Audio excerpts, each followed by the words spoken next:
Hey guys, welcome to episode 2 of HeadCanon. Now, in the first episode where I talked about Disney Infinity, we talked about where a franchise went wrong and what it could have done to succeed. But in this episode of HeadCanon, we're going to take a franchise that rebooted itself and could have carried on the stories of the original, but decided to retell a story in a slightly different way. And that series is Splatterhouse. Now, I really didn't have a problem with the 2010 reboot of Splatterhouse. I got some enjoyment out of it, but something felt missing. Mainly because a lot of why the game was mature was a really stupid reason. Because, yeah, Rick's girlfriend Jennifer, for some reason, the collectibles in the game were photos that she apparently had in her purse that were of her naked for some reason. Who just carries around naked pictures of themselves in their purse unless she thought Rick was just a huge perv and that she would have to keep those always around to be like, hey, remember this? But that was the only main problem I had with it. But I feel like there was more story to tell in the original timeline. And so that's what I'm going to talk about today. If I had the ability to make a sequel to Splatterhouse, this is how I would do it. Feel free to tell me that I'm an idiot down in the comments. But basically, here is what I would do. Because in the first 3 Splatterhouse games, the first one, Rick and Jennifer are college students. There's a big storm, and to get out of the rain, they end up in this mansion. Jennifer gets taken, and Rick ends up getting this terror mask, which is screwed up, and he fights through the mansion to get Jennifer back. And at the end of Splatterhouse, it seems like Jennifer, we don't know what happened. It's just a completely ambiguous ending. Then the second one, the terror mask calls to Rick, and he's like, she doesn't have to die, we can go get her. And then so you go back to the West Mansion and go try to save her. Which then you do. Terror mask goes kablooey. I think in that one. And then basically in the third one, Rick and Jennifer are married, have a son named David, and they live in a mansion in Connecticut. And then crazy stuff happens, and Rick has to reunite with the terror mask to try and save his family. Things go bad or great, because there's 4 different endings. And like there could be the, oh, everybody dies, and that's not awesome. Or you could save Jennifer but not David, or David but not Jennifer, or save both. And each one has a slightly different ending.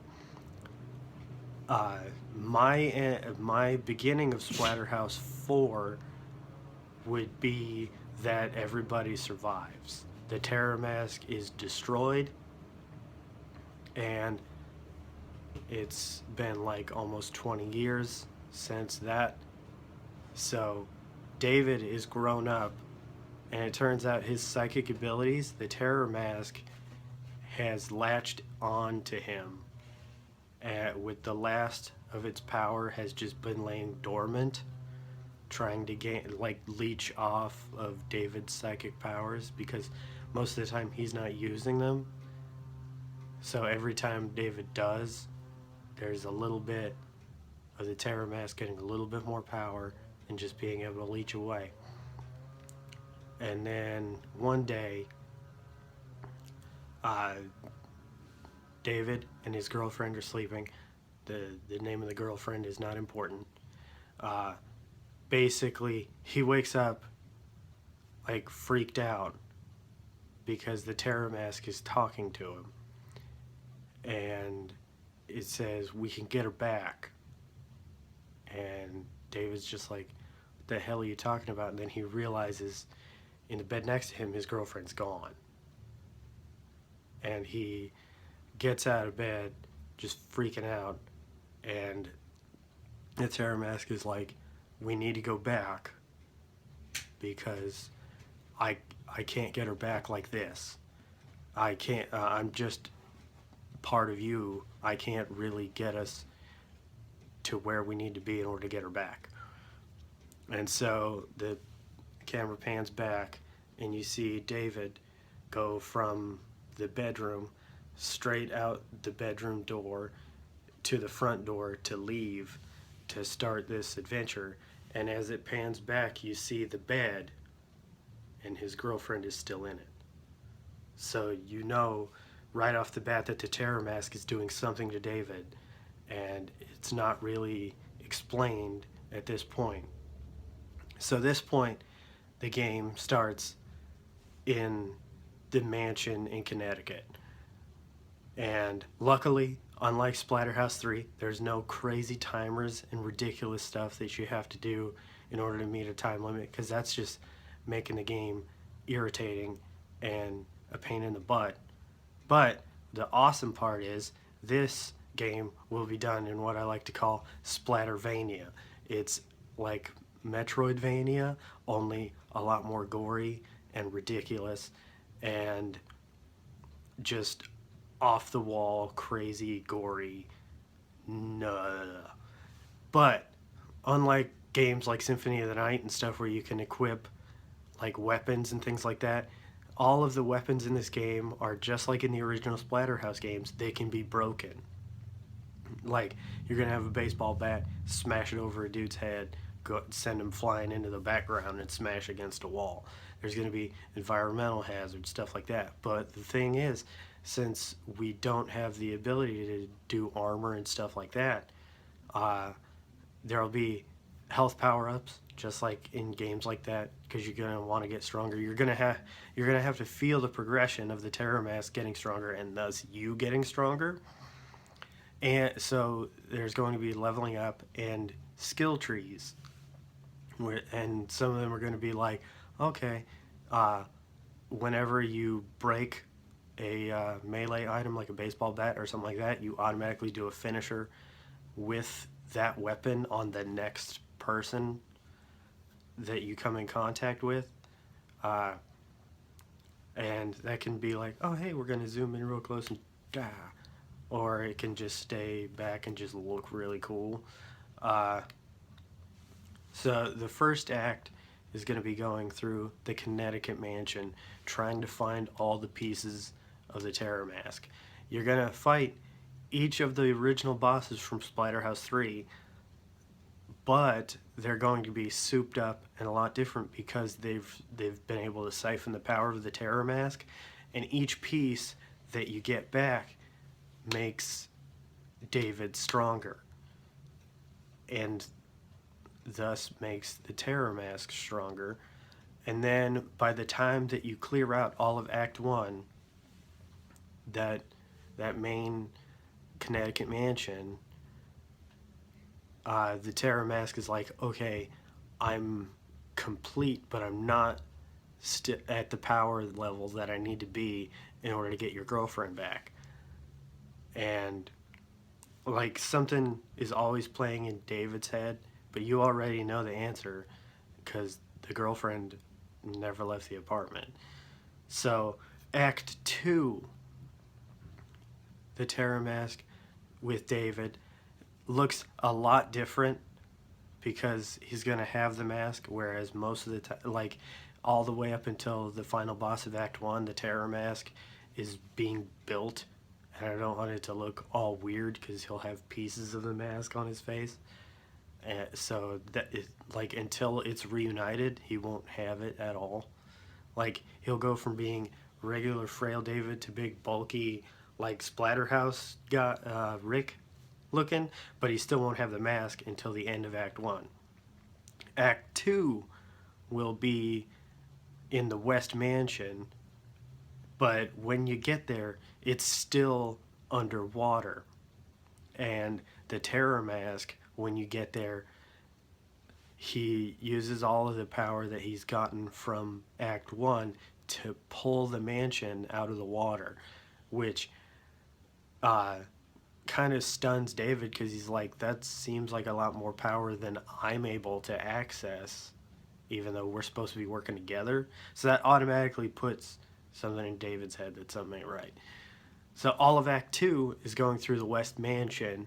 You're going to fight the same bosses as in Splatterhouse 2, but they're a lot different because they've been underwater.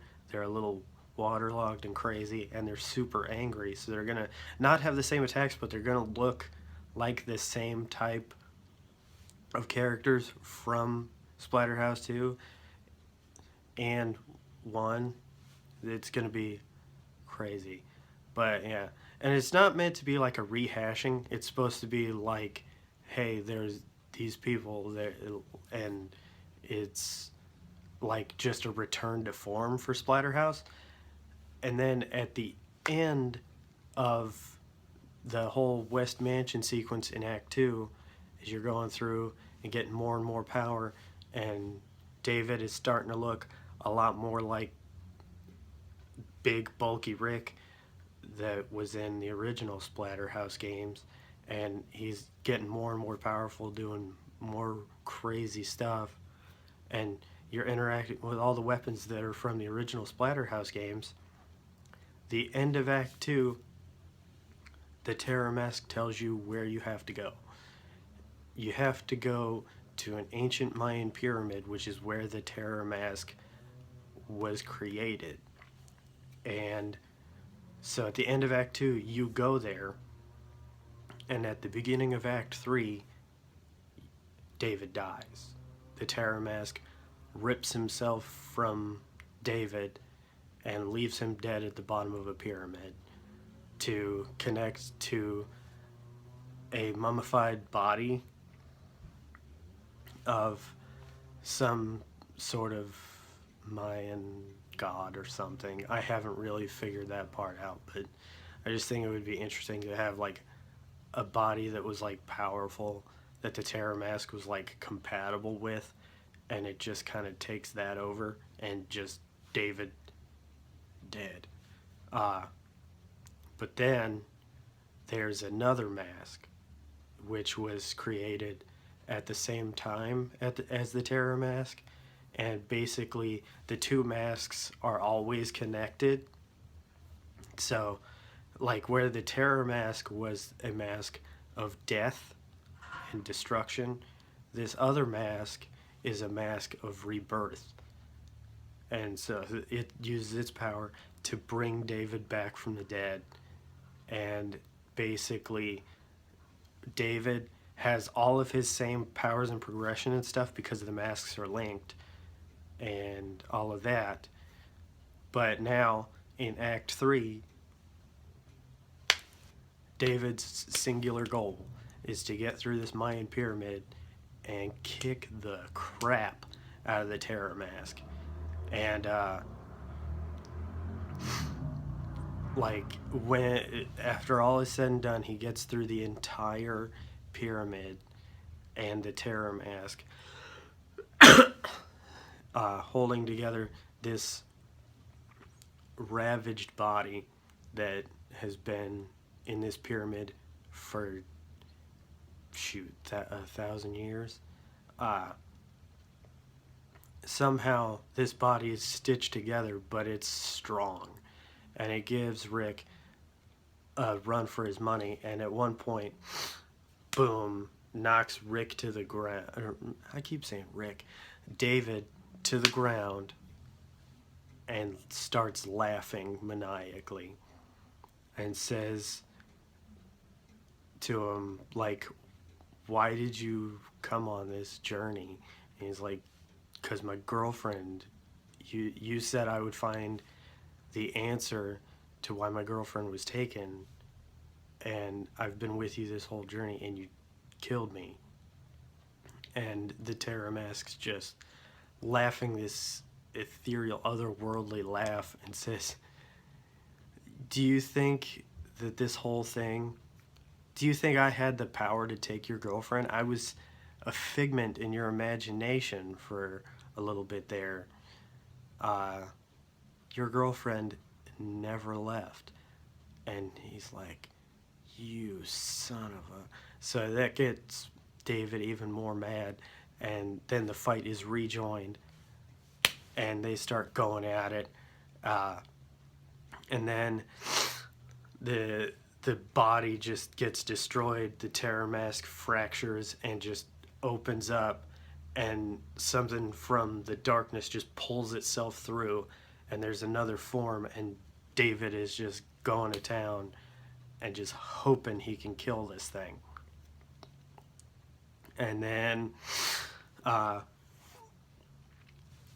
he does the final blow, and basically it looks like the portal is collapsing in on itself and pulling the mask in with it, but then the mask on David's face starts being peeled away, and the mask of rebirth is telling him, like, you have to let me go. I'm the only one that can stop him now. I have to leave. And the mask falls away.